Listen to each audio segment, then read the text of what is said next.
ambassador, and she's about to spend a lot more time with the Unstereotype Alliance. Here she is in conversation with our great ally, Madeline Danai from the Gina Davis Institute for Gender in Media. Welcome. I want to acknowledge that I am currently on the traditional lands of the Chumash peoples. And although we are gathering in a virtual space, I want to recognize that we are all connected with one another and that the ground beneath my feet is historically the home of Indigenous peoples. Danai Gurira is an award-winning playwright and actor. Born in Iowa to Zimbabwean parents and raised in Zimbabwe, she is distinguished as the first African female writer to have a play on Broadway and to bring the perspectives of African women to mainstream theater.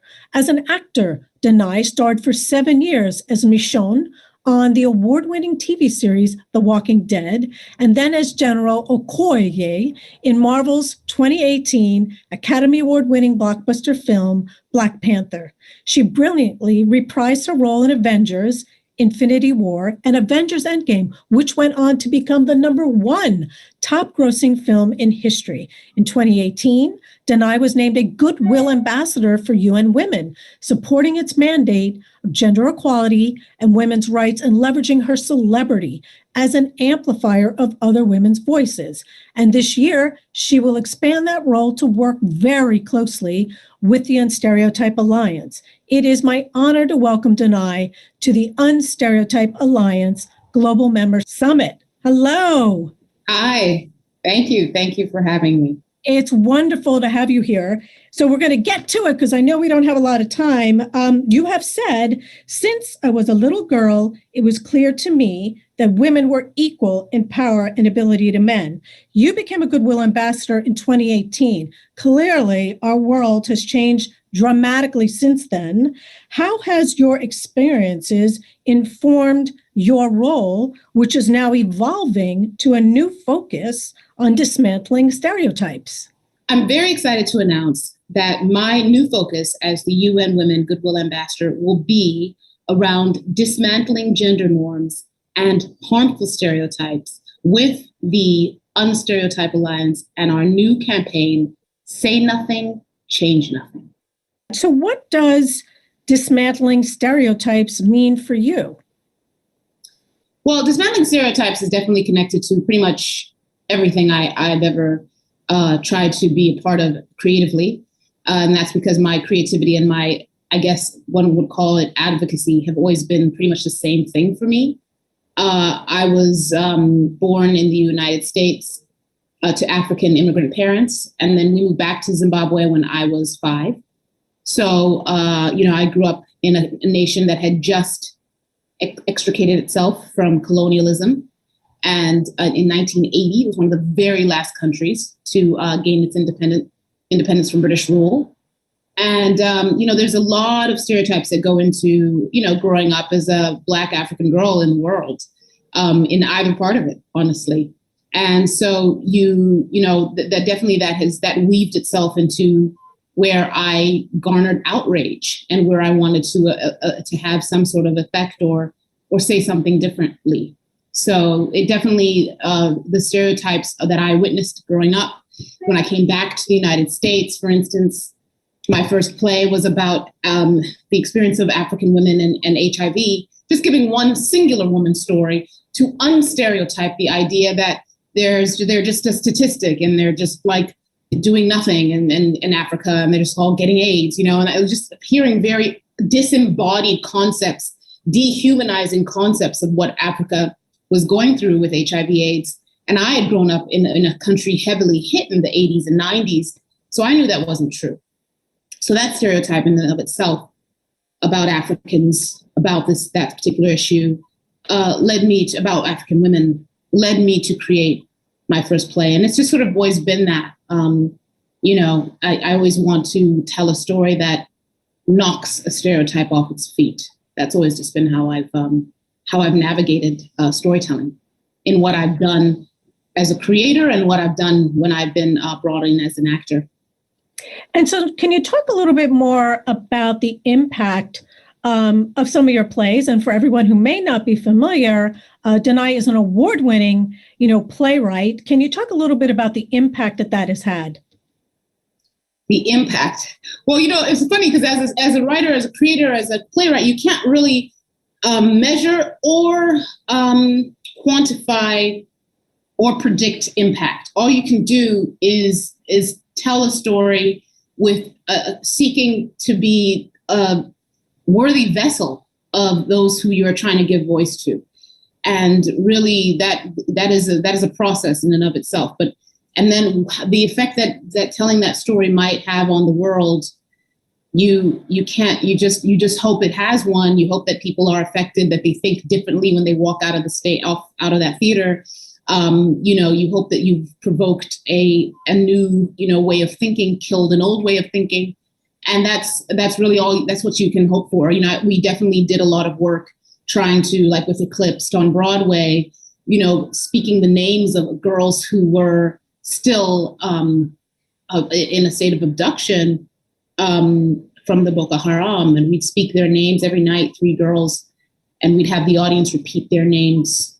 So there was an awareness that there are really real young women out there who are going through torturous experiences for utterly no reason and who have great personhood and potential. So so that the next time they hear of these sort of stories or have an opportunity to contribute in any way, they're just doing it from a whole new perspective. So, that's a constant. I'm always trying to, with my play, The Convert, how can I bring the story of the African during colonization or the African girl into a whole new perspective? How do I make sure the audience not only sees it through the story, but are there resources available? And that is up to the audience to take up after that. So I can't prescribe the response. I can just try to affect them with, in my case, my tool is storytelling. Everyone has their own tool, which has been so powerful. And so you've used your voice, your art, as a platform for advocacy, but you've also used your advocacy as a pathway forward for others. And can you talk a little bit about why you created Love Our Girls? Love Our Girls I created because I do honestly believe that there's something at the core of how women are treated in this world, and the absurd inequities and inequalities and gender-based violence and gender-based discrimination in every realm we can name. That something in that is related to a lack of love. Love to me says something about regard and respect. And I was born on Valentine's Day, so I wanted to transform. So ideally, the newsletter comes out on the 14th of every month, because it was my way during Eclipse to sort of let's repurpose this day around love for women and girls, and focusing on their struggles and how to diminish them and how to eradicate them. And that's through celebrating the work people are doing and bringing awareness to the issues that really require more of our attention and our advocacy and our awareness. And it's really that. It's an awareness hub, while it also brings, it also celebrates women and girls organizations across the world that are doing tremendous work. And if I can, amplify their platform, that's my goal. So it definitely is about that. It was created initially because of a young lady who, I was on a Walking Dead fan thing, and a young lady asked me how I garnered my confidence and how she didn't understand how to get there herself, and how there's a lot of us, she was saying, who look in the mirror and we're not happy with what we see. And it really broke my heart that such a struggle amongst a lot of women and girls that I know exists, and we've all been through in various ways. And I just wanted to create something that continue to answer that question. And I'm still trying to give that young lady a complete answer and a complete remedy. And for all our members out there who want to know more about Love Our Girls, we will post a link to the URL in the session notes. So check it out. So Danai, you've been an ardent voice in the fight against racial injustice. Can you tell us about difficult conversations with my white friends? Two things really.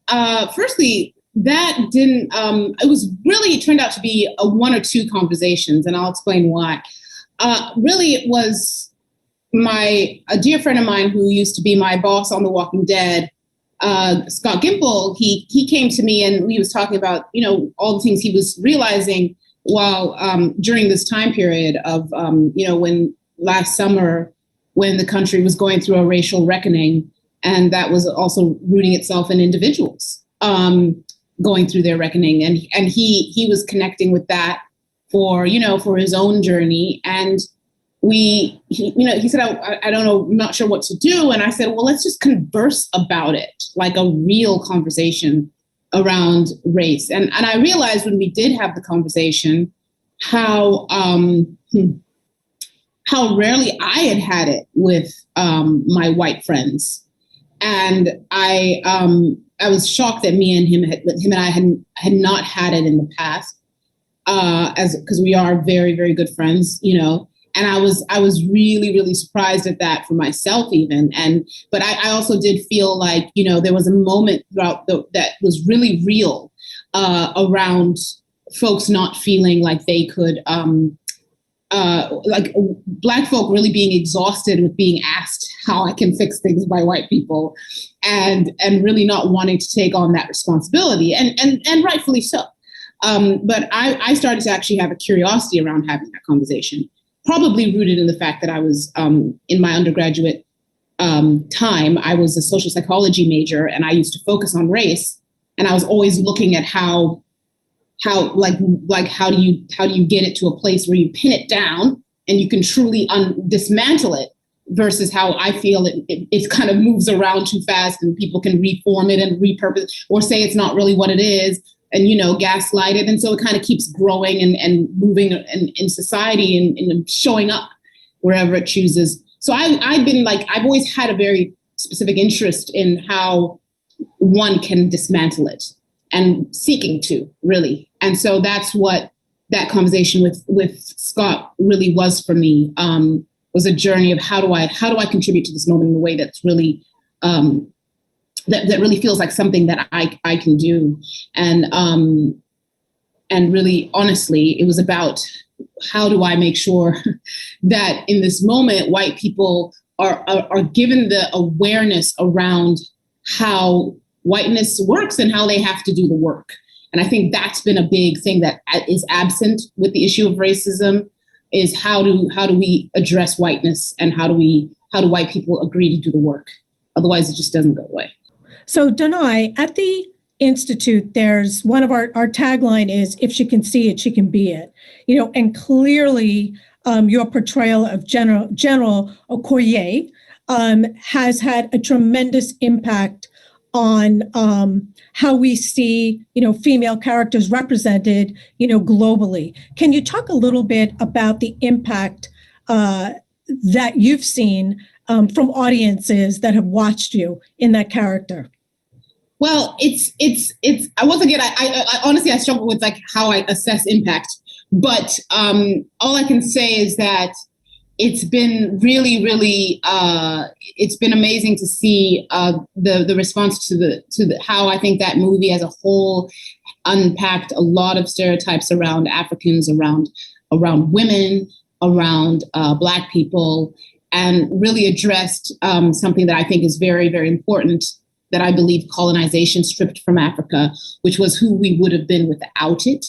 And Wakanda really shows this amazing idea of what African ingenuity and freedom can create. And so there was so many ways that seemed to really empower people, because the stereotype of what Africa is in this very, very crude, ignorant, seemingly very acceptable way that often Africa is spoken of was something that, you could see has impacted a lot of people of African descent and non-African descent in terms of how they see the continent. And so what I loved about the response to Black Panther as a whole was how so many people were able to find like a pride in their culture and their heritage, and there was many things that are very real about, our portrayals that that can really be accessed from the way that real, motifs of design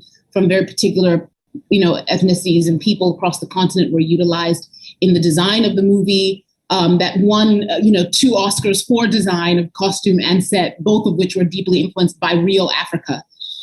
So that's a beautiful breaking right there of the ideal of what, beauty and aesthetic architecture or in costume design looks like, or what gets rewarded. So right there was so much stereotype breakage. But in terms of Okoye as well, the women being the army, a woman being the head of the army, the woman being the head of intel and all of this, and being trusted as the right hand of the monarch. Without question or concern, it really brought, I think, to the fore this idea, like, why is there some idea why is that even different? You know what I mean? That should just be the norm, and the premise that the country is the most technologically advanced in the world, and that's who guards and protects it, was something that, you really did feel the impact across, my interactions with people, or seeing young girls and women dressing up as the character or as the army. There was just a real, I could definitely feel an empowerment that was felt around a lot of women and girls that was very, to me, it was very touching and very much a gift to me, because that's, of course, something I've always had a passion for, just to eradicate, as you mentioned, since I was a girl, the notion of there being some sort of disparity in ability between the genders. And so that was definitely something very beautiful, seeing even young British white boys loving her, and, an older businessman in Nigeria who saw me walking across the hotel lobby and called out "General," in a context where, that's kind of what the idea of an African woman general has resonated from a little British boy to a 60-year-old Nigerian businessman. That was cool. I mean, that was really cool to see the resonance. And I was thankful to be a part of that. And you've played a lot of other iconic roles. And for those of us, including myself, who are big fans of The Walking Dead, you also played another phenomenal character for 7 years, Mushon, on The Walking Dead. And you were a katana wielding, character. Can you talk a little bit about that experience? Yeah, I mean, once again, I loved her when I read about her, because I was like, my whole mission as a playwright and as a creator of work had always been to eradicate stereotype through what I was, the characters I'd create, the idea that, Black African women can't be at the core of a narrative in, mainstream American theater. So constantly I was like, let me prove that wrong. So I was constantly creating narrative that lived in the heart of breaking a stereotype around these things. But I'd never come across a character like this. And I was like, oh, well, this is the breaking of stereotype I've never come across, or I've never thought of. I often said to Robert Kirkman, I wish I thought of her, how did you think of her? Because, she was just like the katana meets a Black girl with dreadlocks, was just very, very interesting to me. And I loved how we got to craft her, definitely cracking through a lot of stereotype as she was built up, right through like what her backstory turned out to be, and who ultimately her partner turned out to be. There was just a lot of cracking of stereotype as we got to navigate the role, with my 2 showrunners, Angela Kang and Scott Gimple. So I really was able to experience, playing a really full character. And thankfully, those are very mindful storytellers. They're in charge of the story. They're very mindful storytellers about that, about really letting a character be a very intricate individual thing. So I really got to play a woman who evolved, who had many facets, who was really strong and was able to also show vulnerability, and be a lover, be a friend, be a warrior, be really scary, be be broken over and over again, but still keep going and finding ways to, keep joy alive and keep moving. So there was a lot that I got to do with her that I know is not common for Black women to get to do in television or in film. It's not common. And so I was very, very, I did deeply love playing her, and she had a lot of there aspects of her that, right from learning a katana, I was connecting deeply with some ancient Japanese traditions to really understand the source of that weaponry. And that was really cool. I've always loved Japan. So there's just aspects of what I got to do that I just don't think is very common for a Black girl to get to do. And that to me right there. And, what is something that it speaks to the mandate of unstereotyping. And it just takes a few folks just willing to truly listen. I think there are aspects of how you can actually just fall into stereotype because you assume that's what everyone wants and what everyone's used to. And then there are folks who are just like, no, I'm listening to this story and I'm listening to the authenticity of this person and of this and the organic journey of a character. And it's not that, it's something else. We're going to go this way. And people thought it was so huge and radical that my character and the Rick Grimes character became a couple. And I guess it was. I guess it was. But really, should it be? You know what I mean? But once again, it was eradicating a stereotype around who the lead man, the handsome white male lead man can be with. But it was clear that the characters had a connection and chemistry. So what do you listen to? And thankfully, so that's why I said it just takes a few folks willing to truly listen. And I think right there, stereotypes can break. So I want to build on the thread clearly what we've been talking about in terms of authenticity. And I want to go back to your work as Goodwill Ambassador. You've embedded all of your advocacy to dismantle harmful stereotypes. And can you tell us a little bit about the new upcoming campaign called Say Nothing, Change Nothing? Yes, it's a very, very exciting initiative that I'm really happy to be a part of. Yes, Say Nothing, Change Nothing. It's about how do we unstereotype this world. Unstereotyping starts with you, and this really goes into how silence is really complicity, and how do we really affect change in a world that is riddled with stereotype that's very harmful and can limit people's lives. You can have the best intentions in the world, but unless we are actually saying something around these issues, nothing ends up changing. So this is how we are it's the core of the campaign is about mandating to ourselves as a society that we have a personal responsibility to, as we've heard many times, be the change that we want to see. So we have to actually use our voices to unstereotype. And, that is very, very much at the core of what we're looking to do. And I really think that there are aspects going on definitely with the younger generation that is very much in line with really undoing some things that we've just gotten really accustomed to and really questioning them, turning them over and saying, what is this and why, which is so important. And it's really at the core of this campaign, which is basically, the Unstereotype Alliance. And to the idea that every single word that we speak can change the world that we're in. And it's really true. And, there've been some strides made, one can say there've been some strides made definitely since the 50s or the 60s around how language is used. But we know what it is to not say certain words anymore. But there's a ways to go. And this is really around how we get into how we say what we do say and how we say it and what we challenge, and how that then can continue the struggle and the journey to live in a world where people are living in mutual respect and not in stereotyped restraint. So speaking of challenges, and this is our kind of final question for today, This is an audience of members of the Unstereotype Alliance. It is an audience of leading global content creators, media companies. Do we have a challenge for them? Is there a call to action in terms of, is there a stereotype that we would like to eradicate, right now on this call?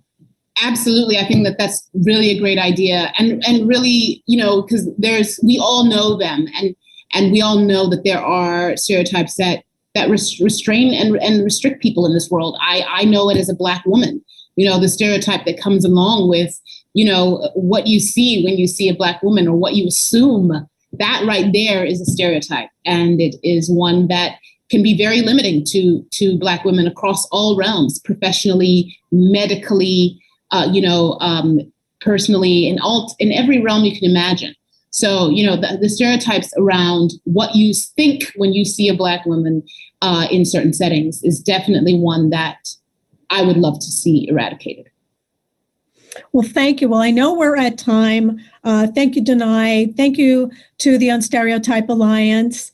And we look forward to hearing the new campaign. So thank you.